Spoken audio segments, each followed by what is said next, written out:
Dubai police এবং আমিরাত সরকার সম্প্রতি প্রবাসীদের জন্য যে জরুরি সতর্কবার্তা জারি করেছে তার প্রেক্ষাপট অত্যন্ত গুরুত্বপূর্ণ। গতকাল 5ই জানুয়ারি 2026 এবং গত কয়েকদিনের খবর অনুযায়ী যারা বর্তমানে দুবাইয়ে আছেন বা যাওয়ার চেষ্টা করছেন তাদের জন্য মূল আপডেটগুলো নিচে দেওয়া হলো। দুবাই পুলিশের বিশেষ সতর্কতা। জানুয়ারি 2026। দুবাই পুলিশের অ্যান্টি ফ্রড সেন্টার থেকে জানানো হয়েছে যে বর্তমানে একটি বড় ধরনের ভুয়া ভিসা জালিয়াতি চক্র সক্রিয় হয়েছে। তাদের সতর্কবার্তার মূল পয়েন্টগুলো হলো: ভুয়া ওয়ার্ক ভিসা, ফেসবুক বা হোয়াটসঅ্যাপের মতো সোশ্যাল মিডিয়ায় চাকরির গ্যারান্টি দিয়ে ভুয়া অ্যাপয়েন্টমেন্ট লেটার এবং ভিসা ইস্যু করা হচ্ছে। নকল ওয়েবসাইট, সরকারি ওয়েবসাইটের মতো দেখতে হুবহু নকল কপিক্যাট ওয়েবসাইট ব্যবহার করে প্রবাসীদের থেকে ব্যক্তিগত তথ্য ও টাকা হাতিয়ে নেওয়া হচ্ছে। শর্টকাট থেকে সাবধান।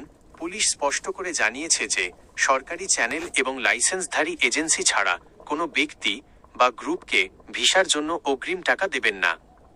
2. ভিসা কি সত্যি চালু হয়েছে?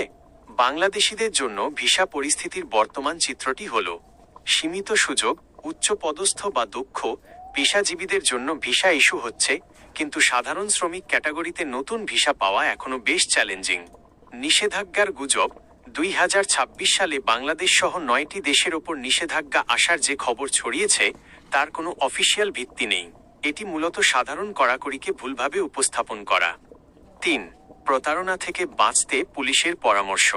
যদি আপনার কাছে কোনো ভিসার অফার আসে তবে সেটি সঠিক কি না তা নিচের উপায়ে নিশ্চিত করুন।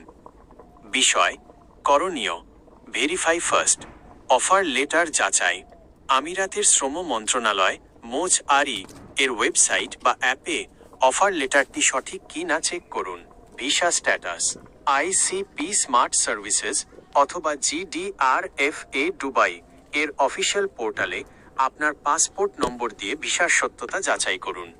অভিযোগ দিন। কোনো প্রতারণার শিকার হলে বা সন্দেহ হলে দুবাই পুলিশের ক্রাইম প্ল্যাটফর্মে অথবা 901 নম্বরে কল করুন।